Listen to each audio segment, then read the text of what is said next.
ऐसा तो नहीं करते? क्यों नहीं करते ये पूछ रहा हूं मैं। कुछ तो अपेक्षा है उन्हें, किसी के तो सापेक्ष है वो। निरपेक्ष हो आप, बिल्कुल आपके ऊपर किसी की बंदिश नहीं है, मानता हूं, लेकिन सापेक्ष भी हो किसी के कि नहीं? आप किसी की अपेक्षा से इतना संयम प्राप्त किए हो कि आप कुछ नहीं कर रहे हो, तो ये क्यों नहीं कर रहे हो? क्योंकि आपको मालूम है ये तीर्थंकर मुनि महाराज जब बनते हैं तो वो उस समय पर कोई भी किसी भी तरीके की अनर्गल प्रवृत्ति नहीं कर सकते, असंयम का भाव कुछ भी नहीं कर सकते। वो बिल्कुल वैसा ही करेंगे जैसा पहले के तीर्थंकर करते चले आए। समझ आ रहा है? आपको अगर भोजन करना है, पानी पीना है, दुनिया का झरना बह रहा है, नदी नाले बह रहे हैं, हाँ, पी के वो तो नहीं पी सकते।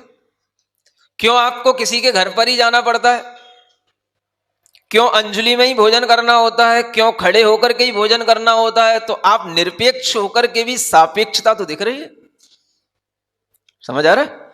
लेकिन वह सापेक्षता होते हुए भी आप बिल्कुल निरपेक्ष हैं, यह भी दिख रहा है।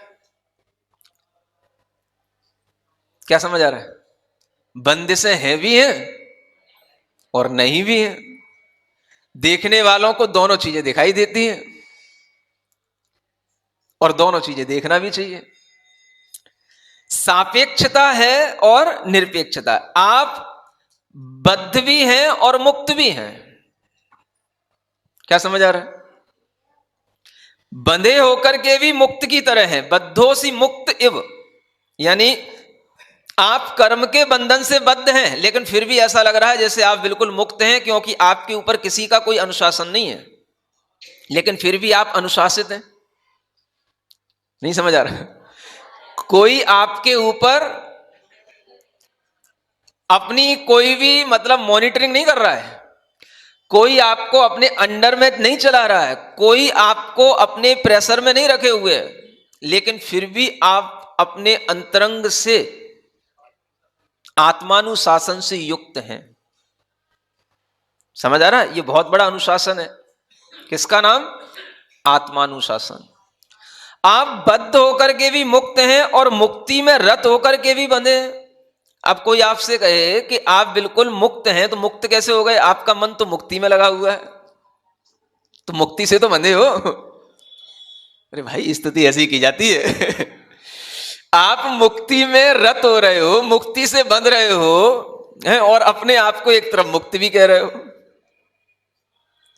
एक से मुक्त हो गए, दूसरे से बंध रहे हो, तो मुक्त भी हो और आप बद्ध भी हो, लेकिन फिर भी कोई विरोध नहीं है। समझ आ रहा है? कोई भी इसमें एकोपी अनंत, आप एक होकर के भी अनंत रूप हो। जब हम आपको एक द्रव्य की अपेक्षा से देखते हैं, एक व्यक्ति की अपेक्षा से देखते हैं, तो आप एक दिखाई देते हो, लेकिन जब हम आपको गुणों की अपेक्षा से देखते हैं तो आप में अनंत गुण हैं, और हर गुण अनंत गुणित रूप में आपके अंदर दिखाई दे रहा है। ज्ञान, गुण, दर्शन, सुख, वीर, अस्तित्व, वस्तित्व, तमाम जो अनंत गुण हैं वो भी सब आप में अनंत के रूप में हैं।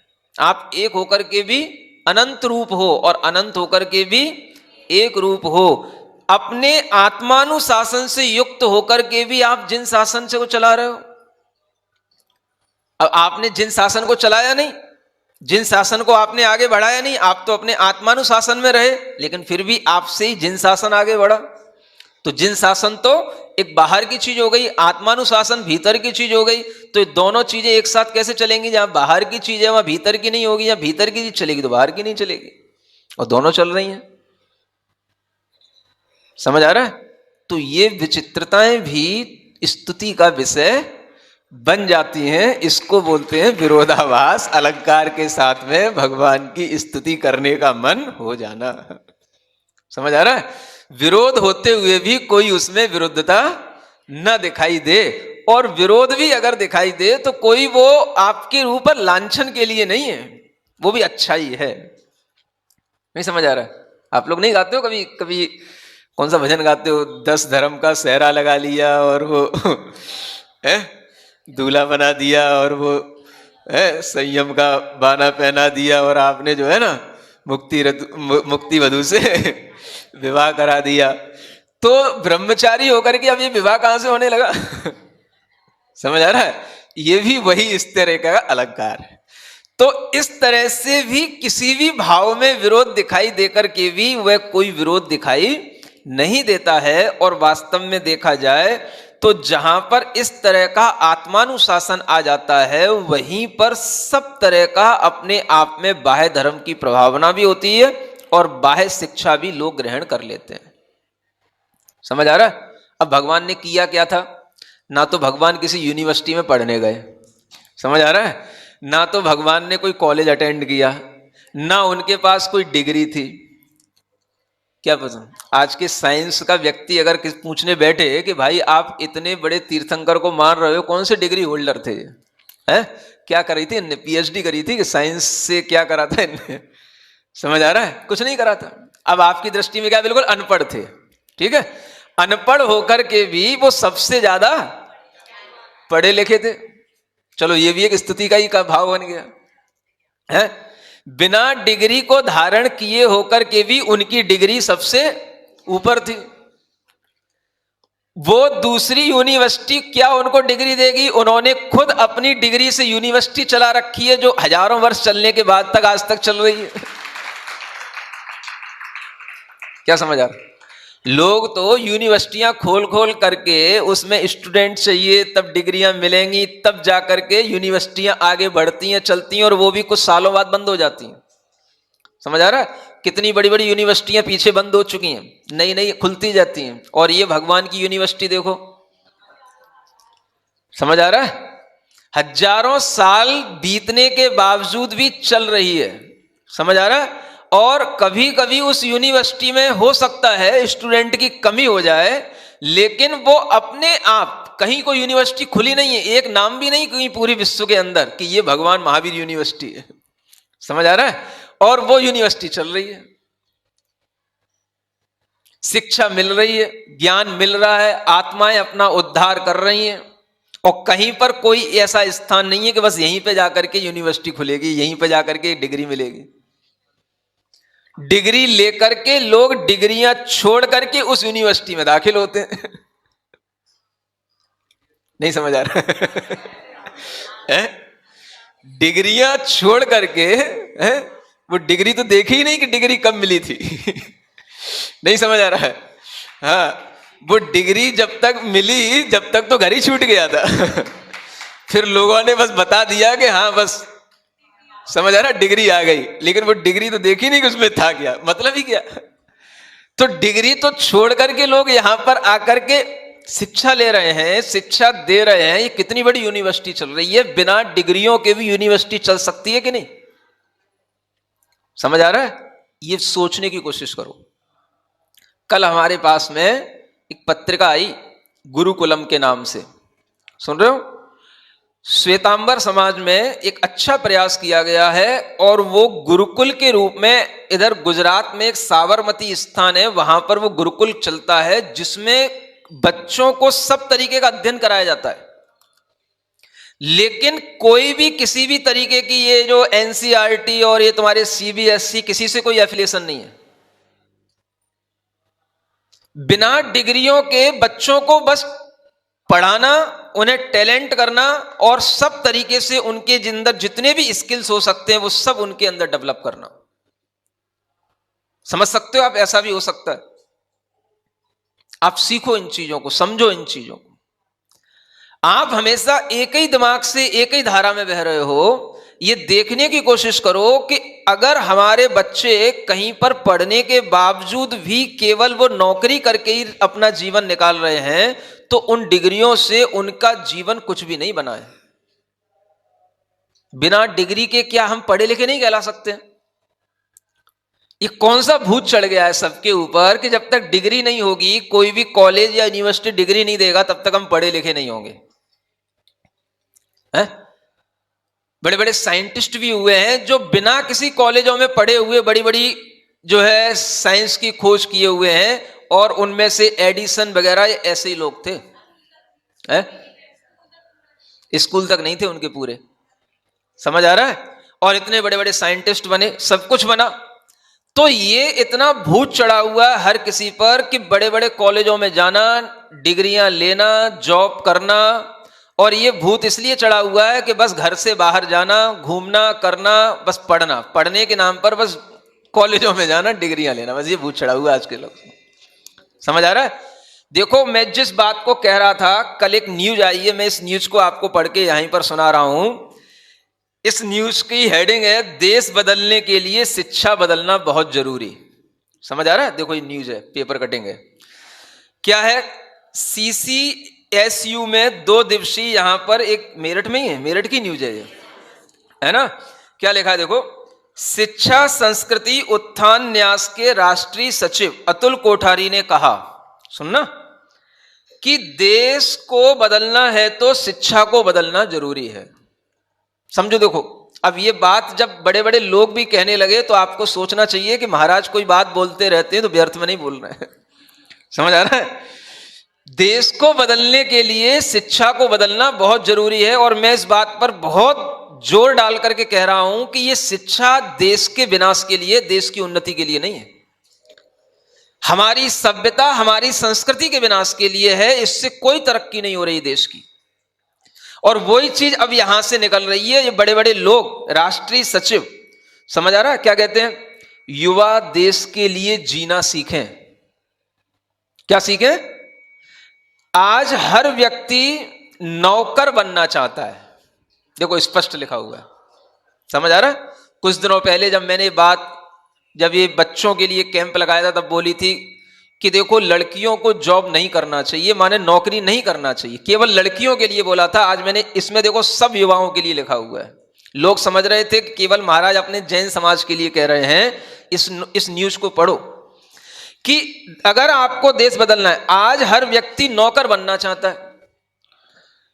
ऐसी शिक्षा ग्रहण करो जिससे दूसरों को नौकरी दे सको।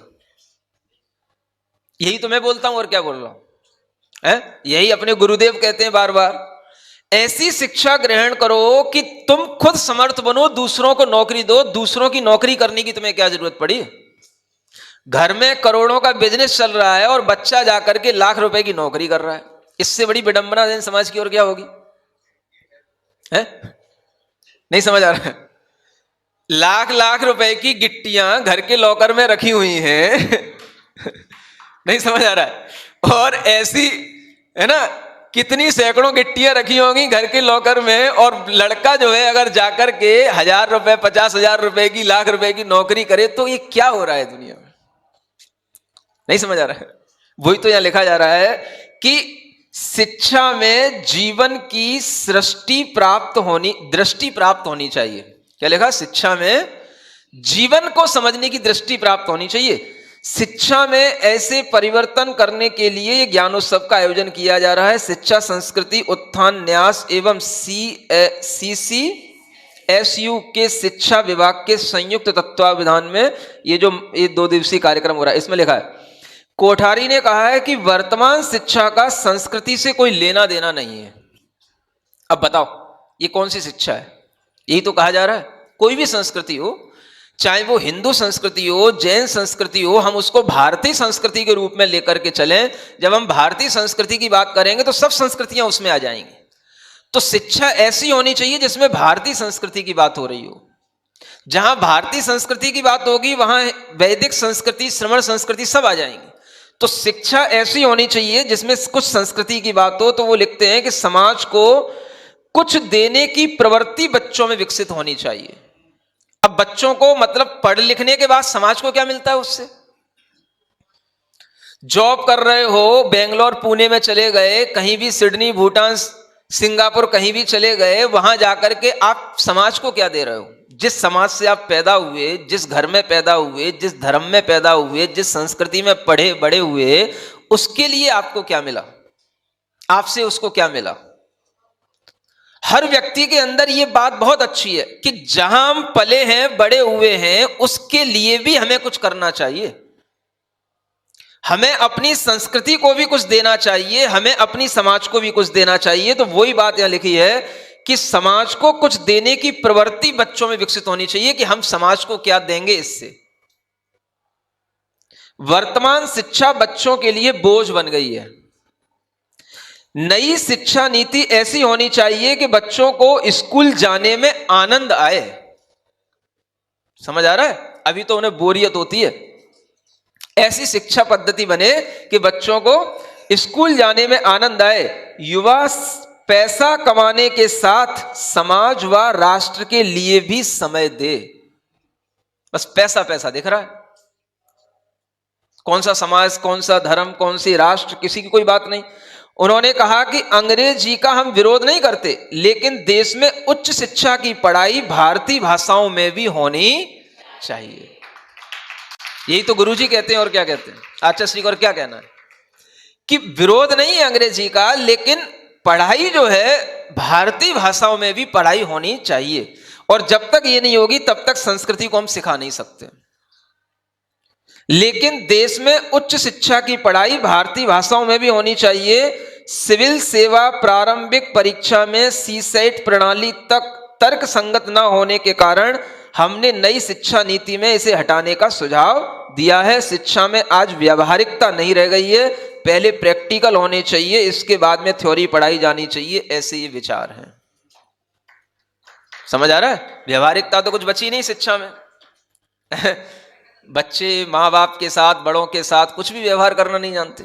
आज तो इतनी ज्यादा ज्ञानता हो गई कि बच्चा, अगर पिता जो है ना बच्चे से कहे, जैसे मान लो मैं कहीं से गुजर रहा हूं तो पिता कहता बेटा छूले छूले छूले, अब वो पूछता क्या छूले? नहीं समझ आ रहा है? अब मतलब इतना भी नहीं मालूम है कि क्या छूना चाहिए। सुन रहे हो? ये बता रहा हूं आपको, मेरठ की बात बता रहा हूं। समझ आ रहा है? हाँ। 9वीं 10वीं क्लास में पढ़ने वाले बच्चों को इतना पिता के कहने से इतना समझ में नहीं आता कि क्या छूले। महाराज जा रहे हैं, समझ आ रहा है? कई बच्चे आते हैं, छोटे बच्चे तो ठीक है, बड़े बच्चों की बता रहा हूं, 10वीं क्लास के पढ़ने वाले बच्चों की बता रहा हूं। पिताजी कह रहे बेटा छूले छूले छूले, महाराज जल्दी चल रहे हैं, या तू छूले? तो वो बता रहे क्या छूलू? समझ आ रहा है? छोटे बच्चे तो ऐसे होते ही हैं। कई बार मां लेकर के आती छोटे बच्चों को, बेटा छूले छूले छूले, तो वो पूछता क्या छूलू? वो कहता पैर छूले। पैर कहा? पैर क्या होते? वो पूछता पैर क्या होते? समझ आ रहा है? तो उससे बोलो ये पैर होते, तो पैर छूता है। तो जब इतना संस्कार नहीं रहेगा तो समझो कि हम उस पढ़ाई से क्या व्यावहारिकता सिखा पा रहे हैं?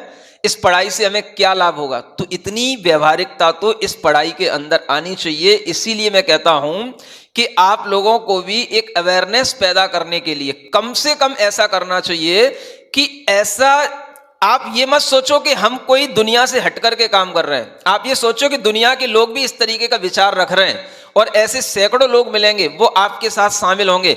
मैं कहता हूं कि जो बेटियां इस तरह के विचार रखती हों कि हमें पढ़ना चाहिए, नौकरी नहीं करना चाहिए, उन बेटियों का केवल एक अपने आप में ग्रुप बनना चाहिए। वो केवल इसलिए कि इस बात को आगे बढ़ाने के लिए कि हाँ यह भी एक विचार है, किसी पर थोपा नहीं जा रहा है, लेकिन इस विचार में कौन इस विचार में शामिल है, कौन इसको समर्थन दे रहा है, उसमें केवल बस आप उनकी एंट्री करते जाओ। आगे चल करके ये अपने आप में एक ऐसी शक्ति बन सकती है कि देश के बड़े बड़े लोग इस शक्ति का फायदा उठा सकते हैं कि हाँ ऐसे भी विचार रखने वाले लोग हैं। ये बात मैंने बहुत पहले जब यहां पे कैंप लगाता तो इन बेटियों से कही थी। समझ आ रहा है? कुछ नहीं करना, आपको केवल एक ग्रुप बनाना है, बस ऐसे विचार वाले लोगों को शामिल करना है। कोई तर्क वितर्क नहीं करना है, अपनी बात बताना है कि ऐसा विचार है। आप अगर जॉब कर भी रहे हो तो भी कोई बात नहीं, लेकिन विचार ये रखो कि जॉब हमें मजबूरी में करना पड़ रहा है, लेकिन मैं ये मानती हूं कि जॉब बेटियों को नहीं करना चाहिए। मैं पहले बेटियों की तरफ बात कर रहा हूं, बेटों की बात चलो छोड़ो अभी।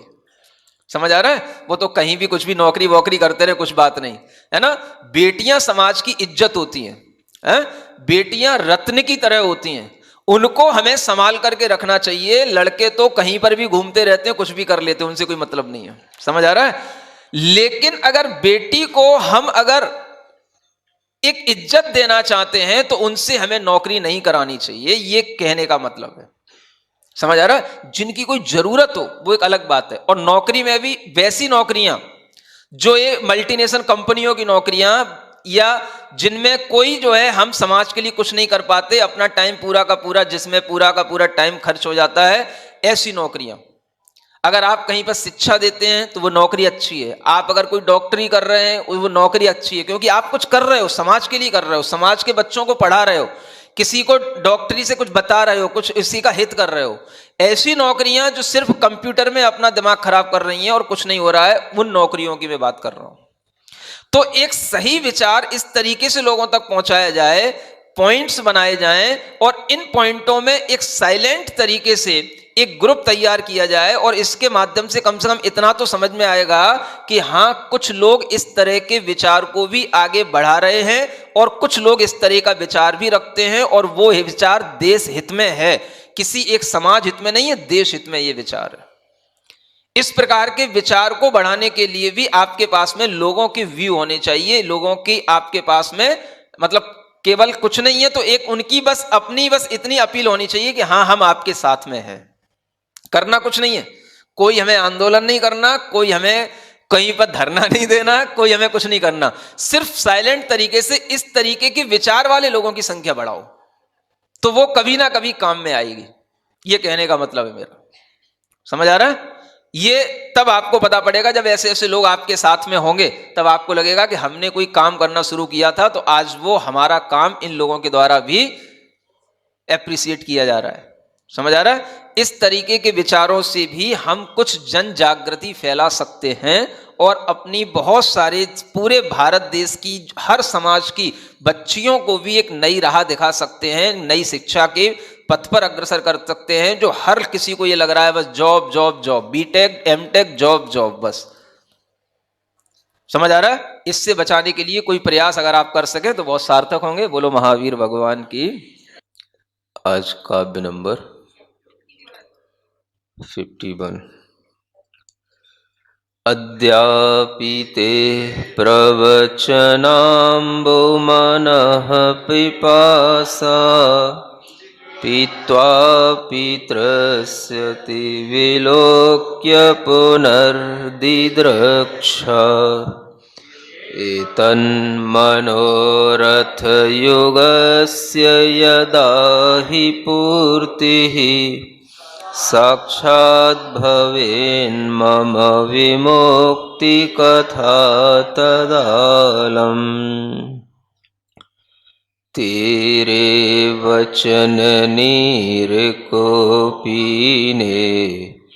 की इच्छा पी पी कर भी तृप्त नहीं होता मेरा मन, पुनः देखता लख कर भी। दो ही मेरी मनोकामना, जब पूर्ण होंगी साक्षात, मुक्ति कथा भी मेरी पूरी हो जाएगी मेरी बात।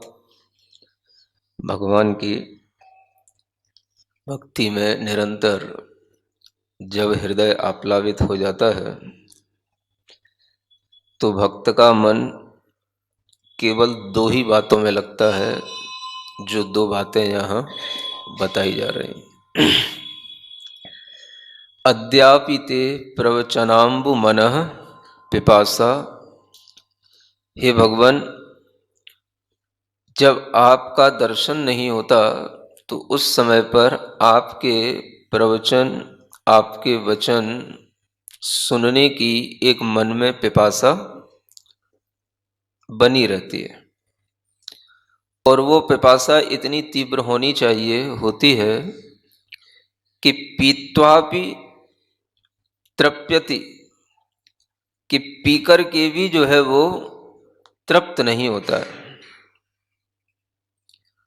और इसी तरह से हे भगवान, आपको देख कर के भी विलोक्य पुनर्दिद्रक्षा, देख कर के भी पुनः देखने की इच्छा बनी रहती है।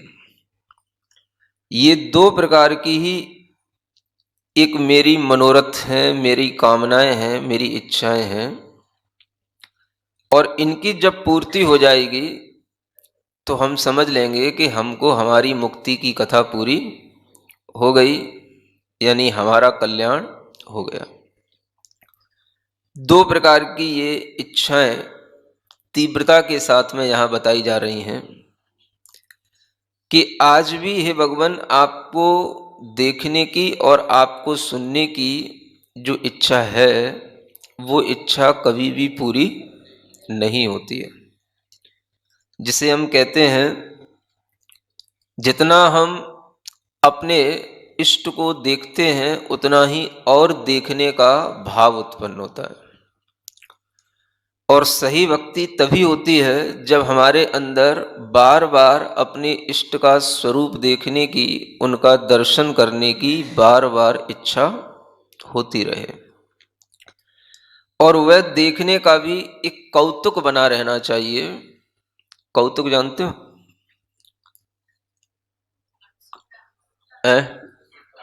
हाँ, उसको भी उत्कंठा कहते हैं, देखने का कुतूहल कहते हैं। जैसे आप अपने कभी किसी के प्रति जब रागान्वित हो जाते हैं तो उसको बार बार देखने की एक कौतुक आपके अंदर रहता है, बस दिख जाए। क्या दिख जाए? हाँ हाँ, बस एक झलक दिख जाए। ऐसा ही एक कौतुक जो है एक भक्त के मन में अपने तीर्थंकर भगवान के प्रति, उनके आराध्य के प्रति उसके अंदर उत्पन्न हो जाता है। और वह हर समय पर जो भगवान का ध्यान करता है, गुणगान गाता है, वो इसीलिए गाता है कि कहीं एक झलक बस दिख जाए। आप बार बार भगवान की स्तुति कर रहे हो, बार बार उनके अनेक अतिशयों को अपने ध्यान में ला रहे हो, बार बार अपने चित्त को उनके रूप स्वरूप सब पर लगा रहे हो, लेकिन झलक जो दिखेगी वो कभी कभार ही दिखेगी। क्या सुन रहे हो? जब जब भगवान की स्तुति करोगे तब तब हमेशा झलक नहीं दिखती। भगवान की झलक अंतर मन में, हृदय में कभी कभार ही दिखती है, और वह जब दिख गई तो समझ लेना बस यही सब कुछ है। कभी कभी प्रयास करने के बाद भी नहीं दिखती, और कभी कभी बड़ी सहज भावना से हम बैठे हो, मन शांत हो, प्रसन्न हो, और भगवान की भक्ति में निश्चल भाव से मन लगा हो, तो आपको वो झलक कभी कभार अपने आप भी दिख जाएगी। आप देखते हो कि कभी आप कोई भी ध्यान करने बैठो या भगवान का गुणगान करने बैठो या किसी भी तरह से भक्ति का भाव लेकर के बैठो, कभी आपका मन लग जाता है और कभी लाख कोशिश करने पर भी नहीं लगता है। स्तवन के स्वर यही रहते हैं, हमारी आत्मा का ज्ञान वही रहता है, भाव हमारे बदल जाते हैं। मन की स्थिरता, मन की प्रसन्नता, मन की पवित्रता कभी कभार ही कुछ अच्छे संयोगों के माध्यम से बनती है। कभी कभार जब आपने कुछ ऐसा किया हो, देखा हो, आपके मन में कभी कभार ही कुछ ऐसा हुआ हो, तो आप उसको हमेशा अपनी स्मृति में बनाए रख सकते हो। हमेशा व्यक्ति दुर्ध्यान करता है, हमेशा व्यक्ति दुश्चिंतन करता है, हमेशा व्यक्ति अपनी राग की चेष्टाओं की पूर्ति करने की ही इच्छा करता है। लेकिन जब कभी आपके लिए कभी भी ऐसा शांत भाव होकर के, ध्यान भाव से कभी आपके अंदर कुछ भी झलक जाए, कुछ भी आपके अंदर एक भगवान की इमेज, छाया, कुछ भी उनकी मूर्ति, कैसा भी कभी भी कोई दर्शन हो जाए, तो उसे आपको हमेशा याद रखना चाहिए। उस दिन को याद रखना चाहिए, उस समय को याद रखना चाहिए, और उस भाव को याद रखना चाहिए कि इस दिन इस भाव इस समय पर हमें ये कुछ दिखा। सुन रहे हो? डायरी में नोट करने योग्य वही चीज होती है, और वह अगर आप अपनी लिए कोई अच्छी स्मृति के रूप में रखोगे तो आपके लिए फिर कभी इच्छा होगी कि जैसा तब हुआ था वैसा एक बार फिर होना चाहिए। समझ आ रहा है? जैसा उस समय पर भाव आनंदित हुआ था उस समय पर अब पुनः एक बार फिर होना चाहिए, और वह याद आपको कभी भी आ सकती है। आपके लिए वह कभी भी, यानी जरूरी नहीं है कि हर दिन आप ऐसा कर पाओ, हर दिन संभव नहीं है। अगर कभी 8 दिन 15 दिन महीने भर में भी आपके लिए ये भाव बना रहे और आप अपने परिणामों को बराबर बनाए रखें, अपने भावों को बार बार याद करें, तो बार बार उन प्रयासों के साथ में यह स्मृति जो आपके अंदर आ जाएगी वह फिर से यही भाव और यही विशुद्धि पैदा कर सकती है। अच्छी चीजों को हमेशा स्मरण में रखना चाहिए। कभी कभार ऐसा होता होगा कि आपको भी कहीं ना कहीं, मान लो आप आंख बंद करके बैठे हो, आपको पता नहीं पड़ेगा, भगवान की प्रतिमा आपके सामने झूल जाएगी, झूम जाएगी। समझ आ रहा है? बस वो क्षण भर के लिए सामने आएगी और चली जाएगी। कभी होता है? तो वही समय, वही ध्यान, वही भाव, वो आपको हमेशा स्मृति में रखना चाहिए कि आज हमारे लिए भगवान की प्रतिमा दिखी, आज हमारे ध्यान में भगवान आ गए, और वह भगवान कोई भी रूप में आए हो, चाहे वो भगवान की प्रतिमा किसी भी रंग की हो, किसको कोई भी मंदिर की हो, लेकिन बड़ी बात यह है कि भगवान हमारी ध्यान में आ गए, आए। तो ये ध्यान, आप ये नहीं समझो कि ये घंटे भर तक चलेगा। अगर आप 1 घंटे तक ध्यान किए हो तो 1 घंटे तक भगवान आपके सामने रहेंगे, ऐसा नहीं होता। ये तो क्षण भर की परिणतियां होती हैं, इन्हें पकड़ना मुश्किल होता है। और ये जब क्षण भर की परिणतियां कभी भी आपके दिमाग में रह जाएं, कभी कभी तो हो भी जाता है तो आपको याद नहीं रहता कि क्या हो गया। बाद में आप अपने काम में इतने व्यस्त हो जाते हो कि आपको ध्यान ही नहीं रहता कि हमारे साथ क्या हो गया। पकड़ने की बात वह है कि उसको पकड़ना कि ये आज ऐसा हुआ तो क्यों हुआ, उस टाइम को नोट करो। आज हमारे लिए इस समय पर इस भाव से जब हम बैठे, इस प्रकार की भावना करके आज हम जब भगवान का जाप कर रहे थे, तब हमारे साथ ऐसा हुआ, ऐसा ही हमें पुनः करना है। उस भाव को पकड़ो, उस विचार को पकड़ो, उस समय को पकड़ो, और उस समय से पहले जो कुछ भी हुआ हो उस भी भाव को पकड़ो। ये सब चीजें कभी कभार बड़े पुण्य से और बड़े मन की निश्चिंतता के योग से बनती हैं। अगर आप कभी कभी सुबह या शाम को किसी भी समय पर आप ध्यान जाप इत्यादि कर रहे हैं, भगवान का स्मरण कर रहे हैं, और कभी ऐसा हो तो आप उसमें और भी चीजें देखना। आज हमने क्या खाया था, आज हमारा सुबह से शाम तक का जो समय था वो कितना शांति से गुजरा था, तब ऐसा हुआ था। आज हमारे मन में कोई भी क्लेश नहीं था, मन बिल्कुल शांत था, तब जाकर के इतना अच्छा मन लगा। ये सब चीजें उसके साथ आपको ध्यान में करनी होंगी, और फिर तैयारी करना, फिर कोई ऐसा दिन आए। क्या समझ आ रहा है?